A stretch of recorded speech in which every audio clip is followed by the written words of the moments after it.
You could say the same thing about my commentary on how they fare when adversity strikes. On the other hand, you are what your record says you are what your performances say you are, and this is not a one-off. And if this were a one-off, it would be a bad look, a bad moment for the program, but you could at least point to something else and say, well, that's what Wisconsin football really is. And I can't tell you how often after a game you hear players say, hey, that's not us. And it's like, that's a nice thing to say, but over multiple years, that is who you are. And so all you have to do is look at what this is 29 game stretch has been since Luke Fickell took over and had his full complement of coaches, and it was his team in 2023.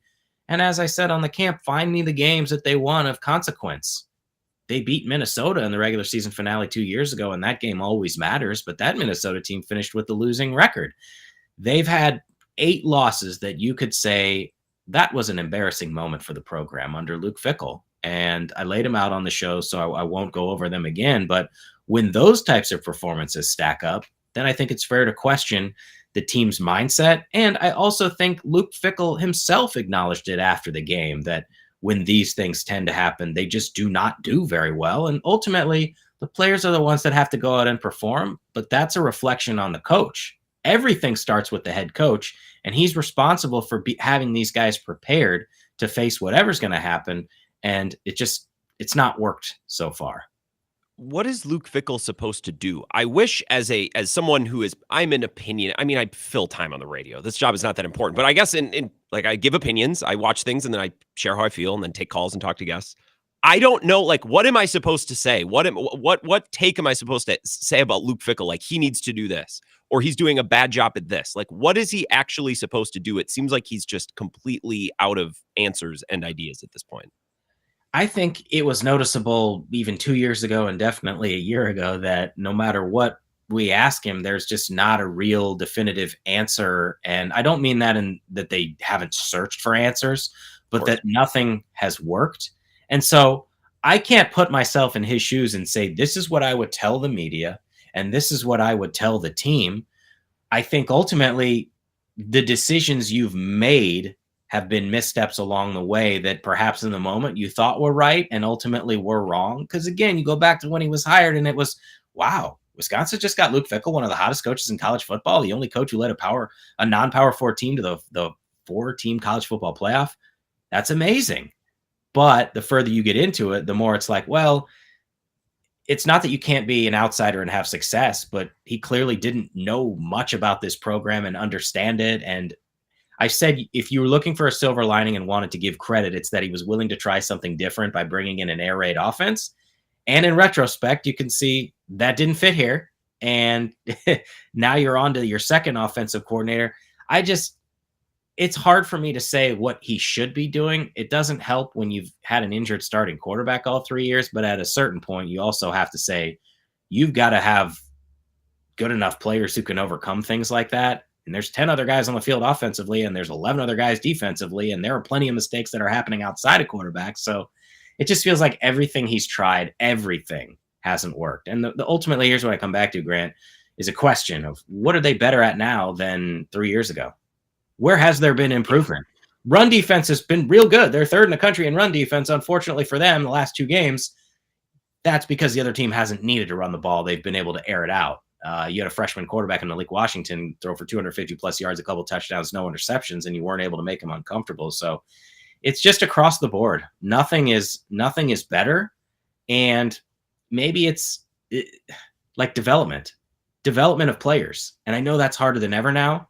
But if I'm looking at every Sunday, you see on the social media accounts retweets of the Pittsburgh Steelers and the Giants and all these teams with NFL players. And it's like, how many of those dudes were developed in the last few years? And that's not to say there haven't been NFL guys like Braylon Allen is playing for the Jets. Now, he was recruited under the previous staff, but they did such a good job previously of finding guys, developing them, and 3 years later, they were every bit as good as anybody else in the league. And now we just don't see that right now from Wisconsin.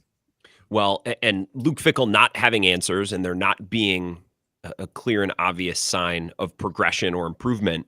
I mean, that's probably why the players, when the game starts to go south, they probably say, screw this. If there was evidence that this was trending in the right direction, or if Fickell had his thumb on this, that, or the other thing, that would give something the players to to buy into, right? That's human nature. If the players feel like this isn't working or this isn't trending in the right direction, then yeah, I'd probably fold early in a game too, right? Aren't those two things connected? Probably. I also wonder, and sometimes this is hard to compare paper on paper, like talent. How talented is this group? Yeah. There's individual talent. So is it you can't bring them together as a team? Is that individual talent really just not good enough? And I also don't want to have this whole conversation without acknowledging how poor the O-line has been. I mean, Luke can't go out there and block for people, and he's not responsible for injuries that happen along the line. But like, they can't do anything on offense because they can't run block. They cannot run the ball. They can't pass protect. Danny O'Neal got sacked 6 times against Maryland. Some of it self-inflicted. He's running backwards. He takes a 19-yard loss on 3rd and 12. But like, they're averaging 3.1 yards per rush, which does include sacks.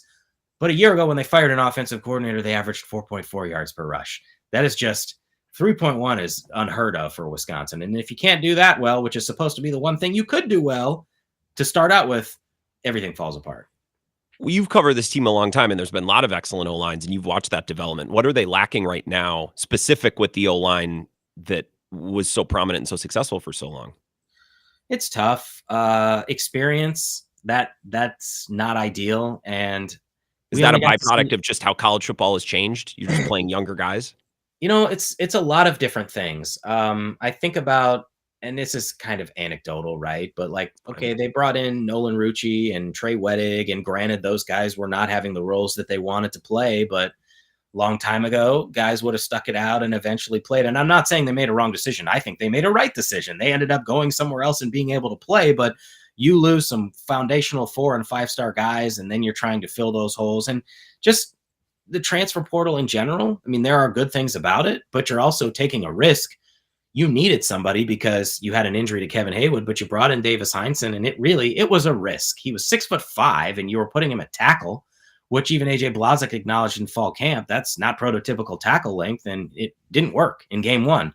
And now they've been in a spot where they had to put 4 guys in 4 different spots, and Joe Brunner at left guard is the only one playing the same spot. And last week, because of injuries, you had 3 redshirt freshmen starting on the O-line for the first time in a decade. So there are a lot of reasons for a lot of things, but yeah, I mean, it's just, I feel like I don't want to be old man, get off my lawn, but it is a different era of college football. And for whatever reason, this type of era seems to more drastically impact a program like Wisconsin, which for so long relied on fundamentals and development over time.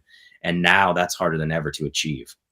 I would agree, and I don't think that's excuse making. I don't think that's anecdotal at all. That's a good breakdown. Jesse Temple is here. Badger Connect, subscribe to his work, and he's on the camp with Zach as well. I've been listening a lot this week.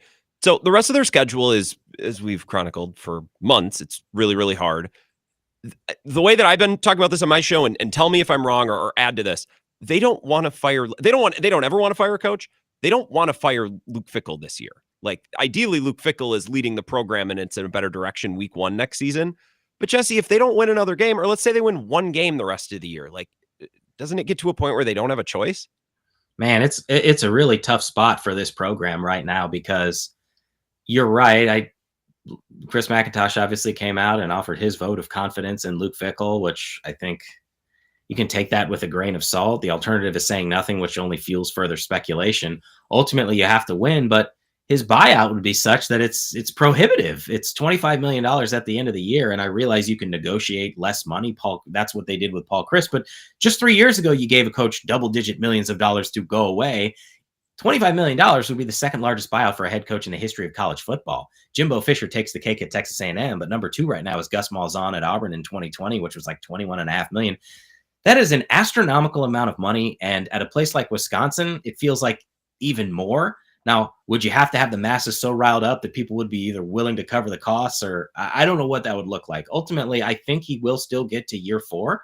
But if you don't win it, if you finish the year 0-10, that is extremely difficult to defend. In the Big Ten specifically, you're saying? Well, I mean, they were 2-0, and they could finish 2-10.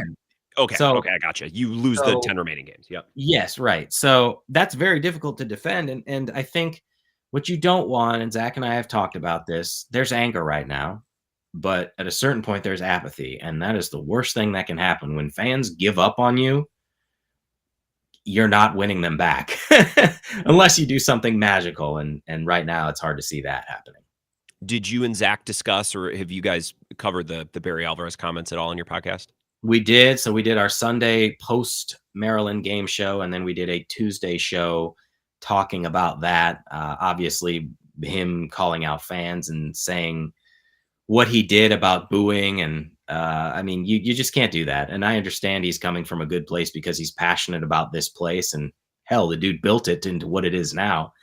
But fans have a right to do what they want to do. And I think where there is perhaps some gray area, or the thing I can understand, is when you've got fans chanting fire Fickle. On the other hand, if they're not there, you're not getting as much revenue for your program. People are giving up, and the players are getting paid money. The coach is certainly getting paid money. So it's not that you can do whatever you want, but you can voice your displeasure, and you have every right to do that if the product you've seen for years has not met the standards that you set when you said you wanted to compete for championships. No one hired a coach and said, well, we'd like to be able to get to some bowl games consistently. Yeah. That's not the expectation you put forth and put into fans' minds. Well, and I listened to Barry Alvarez too, and I heard a little bit of maybe his coaching background coming through too, where he's like, hey man, there's kids out there who are playing out of position, or they're reserves and they're not ready to play and they're playing. So I think there's some sympathy as a coach and player. Like, I heard a little bit of that. It played terribly, and he's spoken this week and walked some of those things back. But I don't know. The remainder of the season, Jesse, is pretty brutal. Over the bye week, what can we expect from you and watch for at Badger Connect, and then you and Zach on the camp too?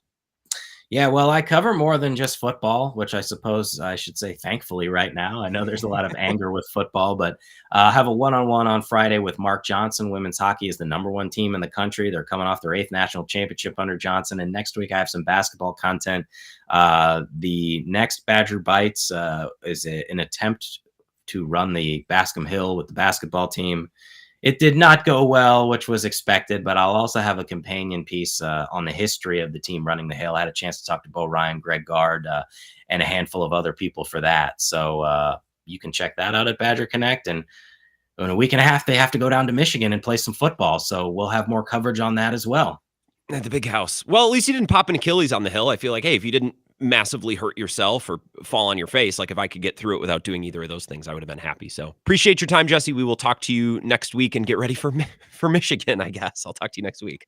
Thanks, Grant. Talk soon. This is the Wisco Sports Show with Grant Bills on the Wisconsin Sports Zone Radio Network. The football has started, but training camp isn't over. It's training camp for the season that really matters. Oktoberfest season at the La Crosse Beer House. Prepare your appetizer game with pig wings or a 24-ounce pretzel to share with the squad. Main course drills include locally made brats and amazing batter fried fish. Wrap up your training with the best selection of German beers in the area. Oktoberfest won't know what hit it when you complete your training camp at the La Crosse Beer House. Corner of 3rd and Pearl, downtown La Crosse.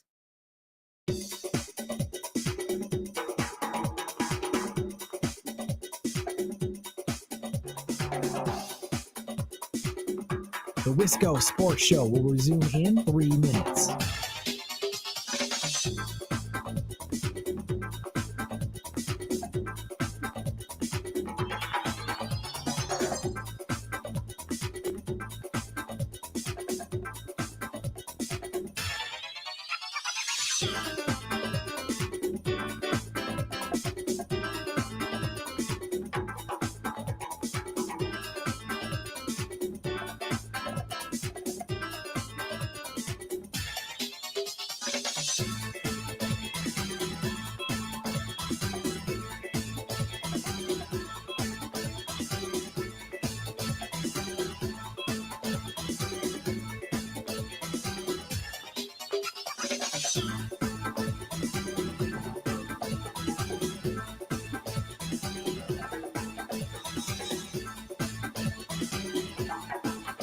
The Wisco Sports Show will resume in 2 minutes.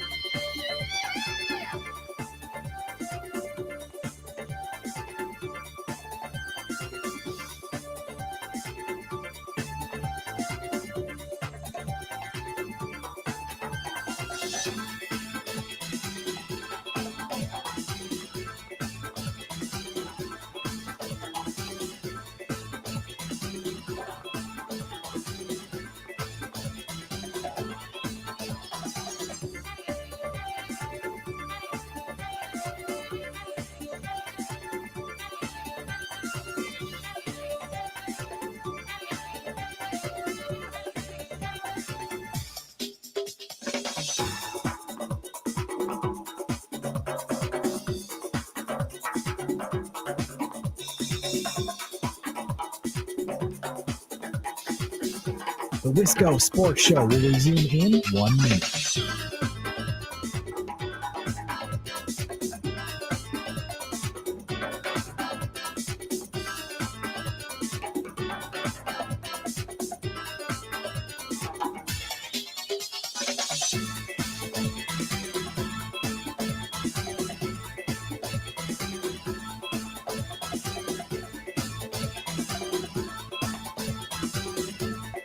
The Wisco Sports Show will resume in 30 seconds.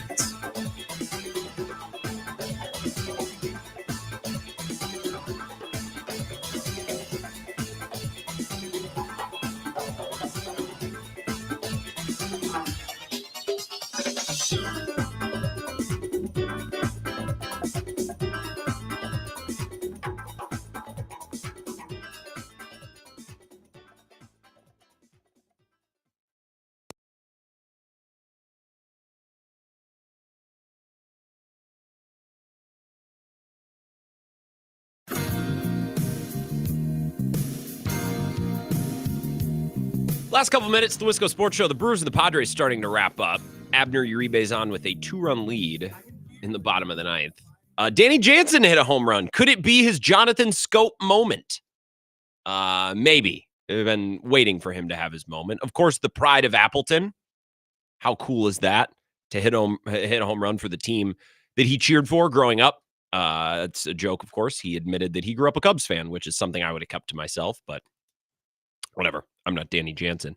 G-Dub says, that's a 920 Appleton West home run ball, Grant. Put that in your area code pipe and smoke it. Yeah, I just, it's a fine area code. It's just not the 608, the 414, the 715. I rank it ahead of the 262. I'll give it that. I mean, I'd rank everything ahead of the 262. Just, 920, a little less aura. Not quite as good of a ring. I'm going to the 920. Doesn't have the same ring. I'm going to the 414. I'm up in the 715. That has a ring. Yeah, I'm going to the 920 for the week. I mean, like, are you checking into a hospital? What does that mean? Is that your room number? It just doesn't have a good ring. Sorry, G-Dub. I don't make the rules. I just play by 'em, man. Sorry. We got the Bill Michaels Huddle coming up in a minute. Or I guess 3 or 4 minutes, but you get the point at the top of the hour here. I'll be live at Flipside the next time we talk tomorrow night from 4 to 6. Stop by. All you can eat wings. Their nightly food special, and happy hour starts at 3. So you might as well. I mean, you can show up whenever. When you show up at 3, you get the happy hour deals, 2-for-1 house wines, tap beer, rail mixers, those sorts of things. Hopefully the patio, hopefully the weather will allow us to step outside and get a little fresh air and enjoy that space as well. And then the tapping of the golden can starting at 6 a.m. on Friday. We'll tap around 8. We're going to be paid a visit by the royal family around 7:15, 7:30, somewhere in there. It'll be pretty darn cool. So Ebo will have the morning show. Be hanging around and hanging out with listeners, and Bill's going to stop by, I'm told, as well. Maybe we'll get clarification from Bill either tonight or tomorrow. But the Bill Michaels Huddle coming up in a bit.